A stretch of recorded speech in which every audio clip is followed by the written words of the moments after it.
مضمون ہے مسیح نے ہمیں آزاد کیا ہے. Christ has set us free.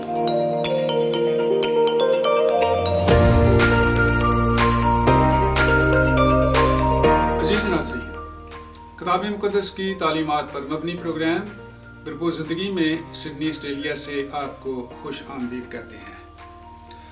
بعض اوقات لوگ غلط فیصلے کر کے ایسے راستے پر چل نکلتے ہیں جس سے ساری عمر ان کو دکھ اٹھانا پڑتا ہے. غلطیہ کے ایمانداروں نے بھی کچھ ایسا ہی کیا تھا. ہم غلطیوں کے خاتمے سے پڑھتے ہیں 4 باب اس کی 12 سے 16 آیت تک. اے بھائیو، میں تمہاری منت کرتا ہوں کہ میری مانند ہو جاؤ، کیونکہ میں بھی تمہاری مانند ہوں. تم نے میرا کچھ بگاڑا نہیں، بلکہ تم جانتے ہو کہ میں نے پہلی دفعہ جسم کی کمزوری کے سبب سے تم کو خوشخبری سنائی تھی، اور تم نے میری اس جسمانی حالت کو جو تمہاری آزمائش کا باعث تھی نہ حقیر جانا، نہ اس سے نفرت کی، اور خدا کے فرشتہ بلکہ یسوع مسیح کی مانند مجھے مان لیا. پولس اپنے تعلیمی دلائل ختم کر کے غلطیہ کے ایمانداروں سے التجا کرتا ہے. اے میرے بھائیو، میں تمہاری منت کرتا ہوں کہ میری مانند ہو جاؤ، کیونکہ میں بھی تمہاری مانند ہوں. تم نے میرا کچھ نہیں بگاڑا. پولس اگرچہ یہودی تھا اور وہ لوگ غیر قوم تھے. ان کو مسیح کے پاس لانے کے لیے پولس ان کی مانند بن گیا، اور اب پولس کہتا ہے کہ مسیحی ایمان میں وہ بھی اس کی مانند ہو جائیں. پھر پولس ان کو اپنی پہلی ملاقات کے واقعات یاد لاتا ہے. پس تمہارا وہ خوشی منانا کہاں گیا؟ میں تمہارا گواہ ہوں کہ اگر ہو سکتا تو تم اپنی آنکھیں بھی نکال کر مجھے دے دیتے. کیا تم سے سچ بولنے کے سبب سے میں تمہارا دشمن بن گیا؟ پولس ان کے بارے بہت فکر مند تھا، اس لیے وہ بڑے دکھ میں سے گزر رہا تھا. وہ ان سے درخواست کرتا ہے کہ جو لوگ تمہیں دوست بنانا چاہتے ہیں، آپ ان کے مقاصد کو جانیں. اگر ایک دفعہ تم ان کی بدعتی جماعت میں شامل ہو گئے تو وہ تمہاری شادمانی اور خوشی چھین لیں گے، اور دوسرے ایمانداروں سے ملنے میں بڑی رکاوٹ کھڑی کر دیں گے، اور تمہاری روحانی ترقی پر اپنی گرفت قائم کر لیں گے. پولس اس کا ذکر 17 اور 18 آیت میں یوں کرتا ہے: وہ تمہیں دوست بنانے کی کوشش تو کرتے ہیں، مگر نیک نیتی سے نہیں، بلکہ وہ تمہیں خارج کرانا چاہتے ہیں تاکہ تم انہی کو دوست بنانے کی کوشش کرو. لیکن یہ اچھی بات ہے کہ نیک امر میں دوست بنانے کی ہر وقت کوشش کی جائے، نہ صرف اسی وقت جب میں تمہارے پاس موجود ہوں. پولس کے مطابق روحانی زندگی کے لیے ایک اچھا رہنما چاہیے. ہم سب کو اپنے ایمان کی ابتدائی مرحلے میں ایک ماڈل کی ضرورت ہوتی ہے. کسی ایماندار مرد یا عورت کو تلاش کریں جو روحانی طور پر آپ کی رہنمائی کرے. شاید اس کے پاس آپ کے لیے زیادہ وقت نہ ہو، لیکن پھر بھی وہی بہتر ہے، کیونکہ پولس کے پاس بھی زیادہ وقت نہیں ہوتا تھا. وہ ایک مصروف شخص تھا، اور نہ ہی وہ ان کو خوش کرنے کے لیے ان کی تعریف کرتا تھا. وہ وہی بات کرتا تھا جو ٹھیک ہوتی تھی، کیونکہ وہ ایک ایماندار شخص تھا. اس کے بعد پولس مسیح میں آزادی ثابت کرنے کے لیے پرانے عہد نامہ کے 2 کرداروں سائرہ اور ہاجرہ کی دلیل پیش کرتا ہے، اور وہ خط کے اس حصے کو بڑا دلچسپ بنا دیتا ہے. اس کے لیے ہم پڑھتے ہیں غلطیوں 4 باب 21 سے 31 آیت. مجھ سے کہو تو تم جو شریعت کے ماتحت ہونا چاہتے ہو، کیا شریعت کی بات کو نہیں سنتے؟ یہ لکھا ہے کہ ابراہم کے 2 بیٹے تھے، ایک لونڈی سے، دوسرا آزاد سے. مگر لونڈی کا بیٹا جسمانی طور پر اور آزاد کا بیٹا وعدے کے سبب سے پیدا ہوا. ان باتوں میں تفصیل پائی جاتی ہے، اس لیے یہ عورتیں گویا 2 عہد ہیں.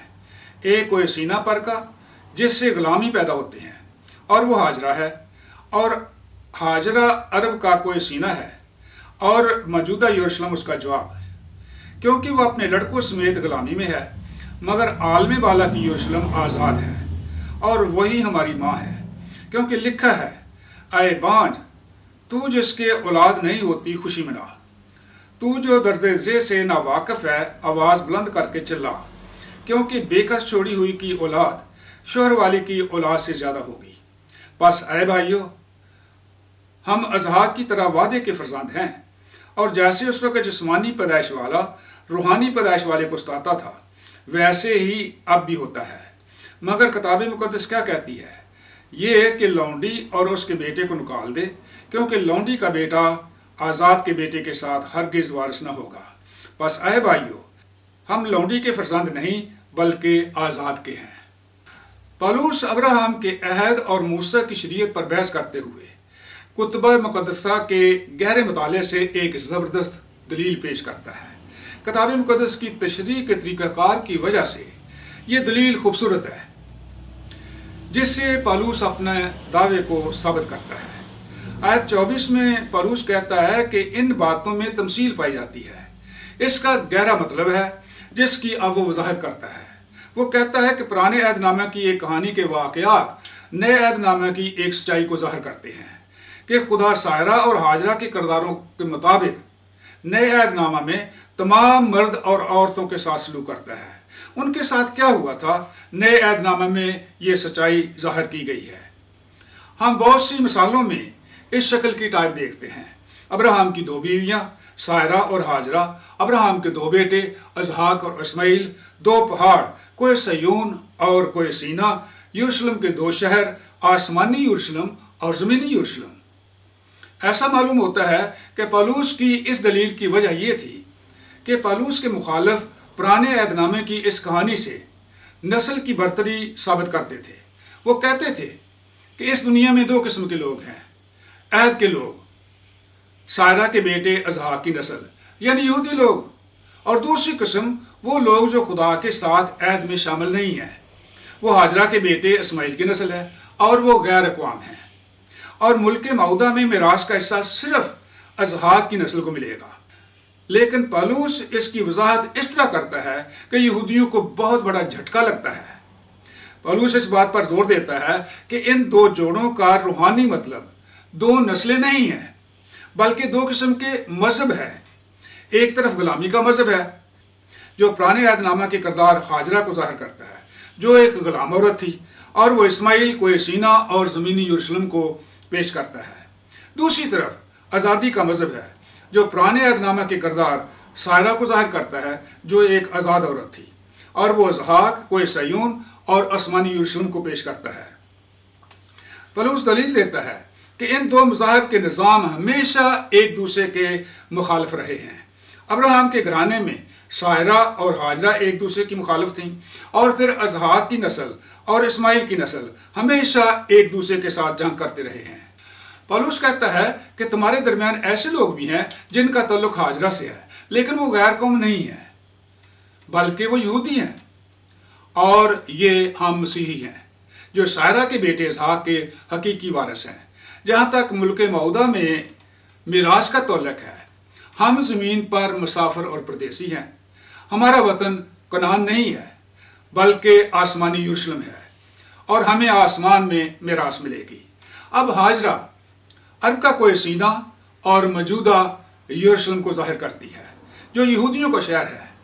وہاں پر یہودی حکموں کی فرمانبرداری سے خدا کو خوش کرنے کی کوشش کرتے ہیں۔ وہ غلامی کے مذہبی نظام کی پیروی کرتے ہیں۔ وہ ہاجرہ کے بچے ہیں جو اپنے لڑکوں سمیت غلامی میں ہے، لیکن اس کا جواب آسمانی یروشلم ہے جو اپنے بچوں سمیت آزاد ہے۔ اس دنیا میں 2 قسم کے لوگ ہیں، لیکن ان میں فرق نسل، ختنہ یا یہودی شریعت کا نہیں ہے، بلکہ اس کا تعلق مسیح پر ایمان سے ہے۔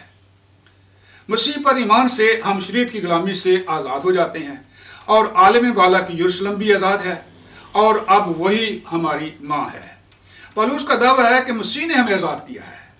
اس لیے ہم پڑھتے ہیں گلتیوں 5 باب 1 سے 6 آیت تک، مسیح نے ہمیں آزاد رہنے کے لیے آزاد کیا ہے، بس قائم رہو اور دوبارہ غلامی کے جوئے میں نہ جتو۔ دیکھو میں پولس تم سے کہتا ہوں کہ اگر تم ختنہ کراؤ گے تو مسیح سے تم کو کچھ فائدہ نہ ہوگا، بلکہ میں ہر ایک ختنہ کرانے والے شخص پر پھر گواہی دیتا ہوں کہ اسے تمام شریعت پر عمل کرنا فرض ہے۔ تم جو شریعت کے وسیلہ سے راست باز ٹھہرنا چاہتے ہو، مسیح سے الگ ہو گئے اور فضل سے محروم، کیونکہ ہم روح کے باعث ایمان سے راست بازی کی امید بر آنے کے منتظر ہیں، اور مسیح یسوع میں نہ تو ختنہ کچھ کام کا ہے نہ نامختونی، مگر ایمان جو محبت کی راہ سے اثر کرتا ہے۔ پولس کہتا ہے کہ شریعت کا مذہب ایک بھاری بوجھ ہے، یہ غلامی کا جوا ہے، یہ ایک بیل کی تصویر پیش کرتا ہے جو اپنے کندھوں پر بھاری بوجھ اٹھاتا ہے۔ یہودی یہ مثال موسیٰ کی شریعت کی پابندی کے لیے استعمال کرتے تھے، لیکن پولس کہتا ہے کہ اس طرح کے تکلیف دہ مذہب کے لیے اس کے پاس کوئی گنجائش نہیں ہے۔ متی 11 باب میں لکھا ہے، یسوع نے کہا، اے محنت اٹھانے والوں اور بوجھ سے دبے ہوئے لوگوں، سب میرے پاس آؤ، میں تم کو آرام دوں گا۔ میرا جوا اپنے اوپر اٹھا لو اور مجھ سے سیکھو، کیونکہ میں حلیم ہوں اور دل کا فروتن، تو تمہاری جانیں آرام پائیں گی، کیونکہ میرا جوا ملائم ہے اور میرا بوجھ ہلکا۔ پولس کہتا ہے کہ یسوع نے ہمیں شریعت کے بھاری بوجھ سے آزاد کر دیا ہے، شریعت کی غلامی سے آزاد کر دیا ہے۔ اس لیے قائم رہو اور دوبارہ غلامی کے جوئے میں نہ جتو۔ جب ایک دفعہ ایسے بھاری بوجھ سے رہائی مل جائے تو صرف بیوقوف لوگ ہی دوبارہ ایسا مذہب اختیار کریں گے جس میں بہت سے قوانین کی پابندی لازمی ہوتی ہے۔ غلطیوں 5:3 میں پولس کہتا ہے، بلکہ میں ہر ایک ختنہ کرانے والے شخص پر گواہی دیتا ہوں کہ اسے تمام شریعت پر عمل کرنا لازمی ہے۔ شریعت کے اعمال پر بھروسہ کرنے والوں کو پولس سخت الفاظ میں وارننگ دیتا ہے۔ دیکھو میں پولس تم سے کہتا ہوں، اگر تم ختنہ کراؤ گے تو مسیح سے تم کو کچھ فائدہ نہ ہوگا۔ تم جو شریعت کے وسیلہ سے راست باز ٹھہرنا چاہتے ہو، مسیح سے الگ ہو گئے اور فضل سے محروم۔ مسیحی تعلیم کا پیغام یہ ہے کہ ہم اپنے نیک کاموں سے خدا کو خوش نہیں کر سکتے، اور اگر یہ ممکن ہوتا تو مسیح کو آنے کی ضرورت نہیں تھی۔ کسی کا ختنہ ہوا ہے یا نہیں یہ ضروری بات نہیں ہے، مسیح پر ایمان ضروری ہے۔ عزیزو، مسیحی کا مطلب ہے کہ ہم آزاد ہیں۔ اگر ہم آزاد نہیں ہیں تو ضرور کہیں خرابی ہے۔ ہم خدا کے بیٹے ہیں، ہم غلام نہیں ہیں، ہم پر سزا کا حکم نہیں ہے، ہمیں معافی مل چکی ہے۔ ہماری معافی کے لیے مسیح نے صلیبی موت گوارا کی۔ شریعت کہتی ہے قوانین کی پابندی کرو، لیکن خوشخبری کا پیغام ہے کہ مسیح نے ہمیں شریعت کی غلامی سے آزاد کیا ہے، دوبارہ غلامی کے جوئے میں نہ جتو۔ ویڈیو دیکھنے کے لیے شکریہ۔ God bless you.